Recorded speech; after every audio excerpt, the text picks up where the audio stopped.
Bonjour à tous, vous êtes bien sur 8 Mont-Blanc, nous sommes le jeudi 2 mai 2019. Tout de suite, les titres. Se garer en ville est souvent un casse-tête. La mairie d'Annecy veut augmenter d'ailleurs le nombre de stationnements payants. Objectif, favoriser la rotation des véhicules. Explication dans ce journal. Et les abeilles, petites bêtes indispensables à notre écosystème et à notre survie, sont devenues une mine d'or pour les apiculteurs qui élèvent et commercialisent les reines des ruches. Reportage tout en bourdonnement à suivre. Mais on commence ce journal avec une terrible nouvelle. Le freestyler Kevin Rolland a été emmené d'urgence au CHU de Grenoble.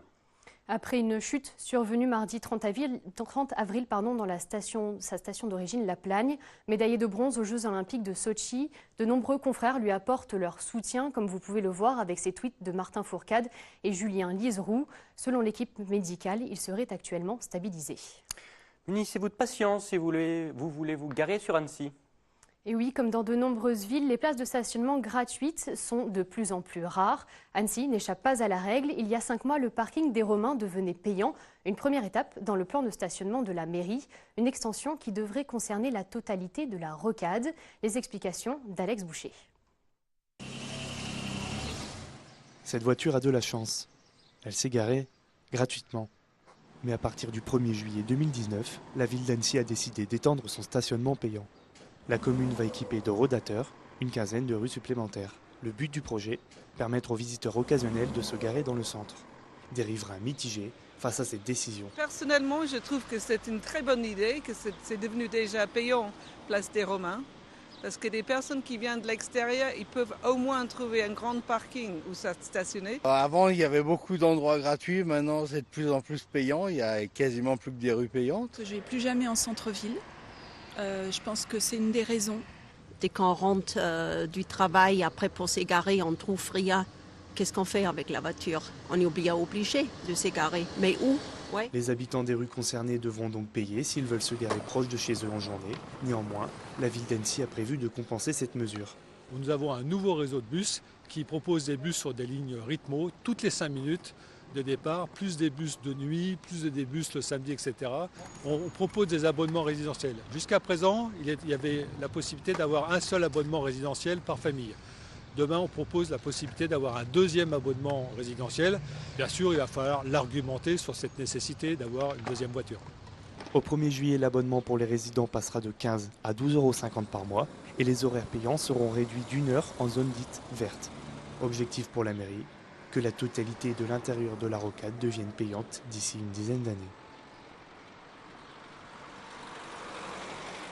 Geneviève Darrieussecq, la secrétaire d'État auprès de la ministre des Armées, était en visite ce jeudi au 13e bataillon des chasseurs alpins à Barbie, en Savoie. Elle en a profité pour poser la première pierre des nouveaux hangars d'accueil des véhicules blindés dits Griffon. Le 13e BCRA sera l'un des premiers bataillons à être doté de ces véhicules blindés multirôles.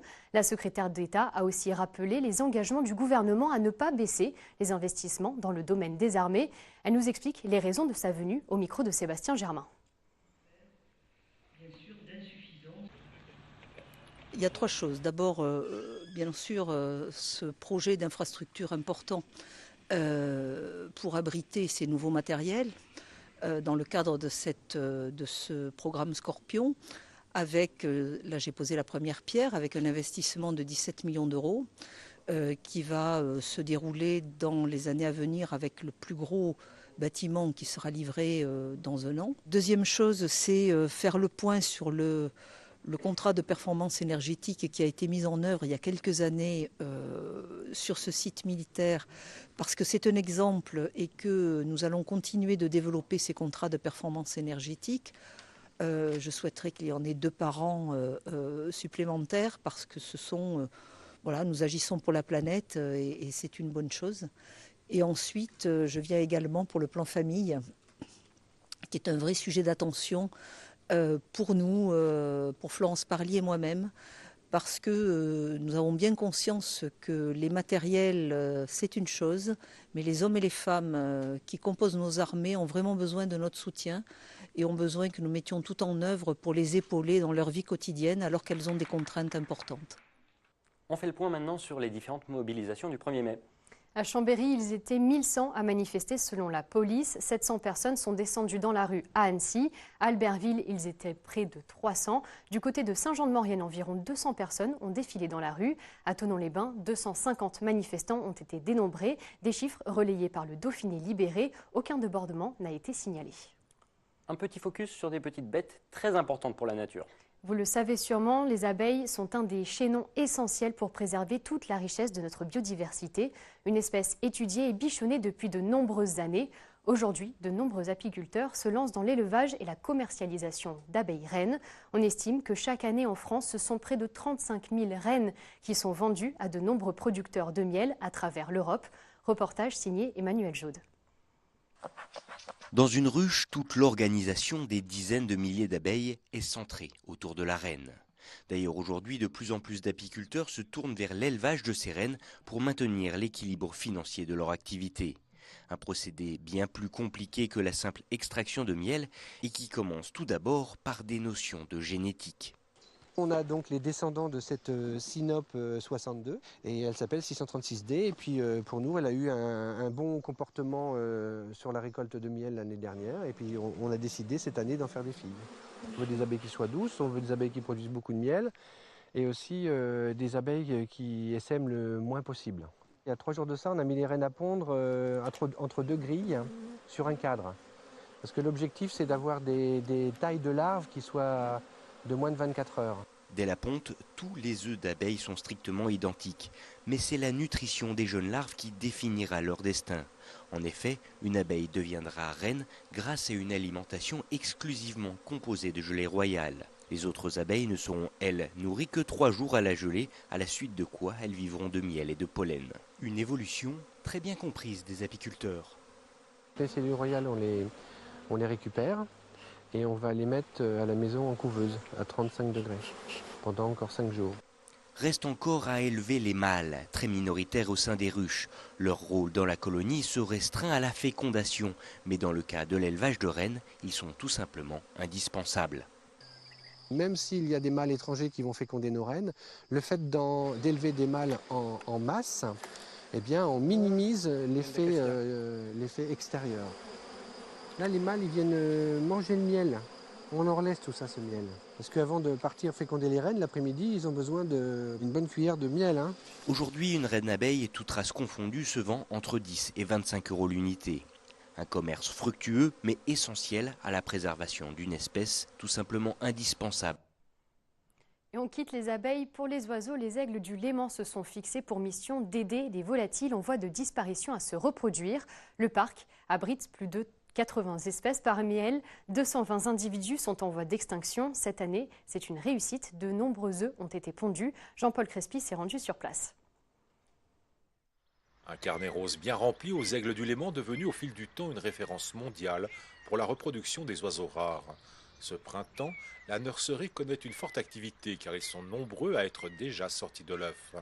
En 20 ans, le parc peut s'enorgueillir d'avoir réussi à reproduire plus d'une trentaine d'espèces.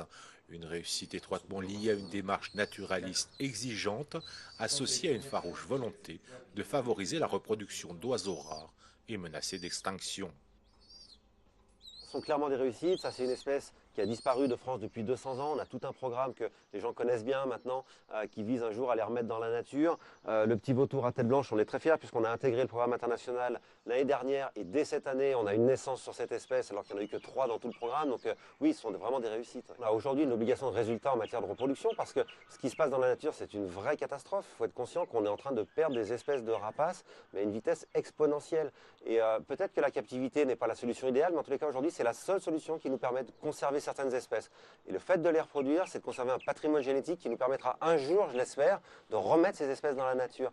Donc aujourd'hui, nous, on se fixe vraiment comme objectif d'en sauver un maximum et d'en élever un maximum. À l'écart des volières, dans la nurserie, 2 petits aigles pêcheurs américains. Le plus agile est âgé d'1 jour, le second de quelques heures. Et régulièrement, ils sont nourris et surveillés pour anticiper et prévenir tout ce qui pourrait contrecarrer leur épanouissement. Le petit vautour à capuche est quant à lui plus prompt à se nourrir. aux Aigles du Léman, la partie des spectacles est importante parce que c'est une partie pédagogique. Il y a quand même 10 000 enfants chaque année qui viennent de la Haute-Savoie pour apprendre ce que c'est qu'un aigle. Ça, on l'enlèvera jamais, mais c'est qu'une partie de notre travail. L'autre partie, c'est vraiment cette mission de conservation. On a la chance d'avoir des espaces ici, on a la chance d'avoir des compétences. On va les mettre à disposition de ce qu'on peut faire pour ces animaux-là, qui, eux, ne demandaient rien, mais on est, nous, allés les embêter dans la nature. Donc, moi, je crois de mon devoir d'essayer de faire ce que je peux pour essayer aujourd'hui de leur assurer un avenir meilleur, même si ce n'est pas celui de demain, c'est celui d'après-demain, ça on est très clair. Dans la nurserie, un petit vautour tente de se débarrasser de sa coquille. À l'état sauvage, elle doit se fendre sous le poids du couple qui le couve. Mais préservé dans sa couveuse, une aide est nécessaire pour qu'il trouve rapidement de l'air. Jusqu'au 15 juin, aux Aigles du Léman, une dizaine de rapaces emblématiques devraient encore éclore.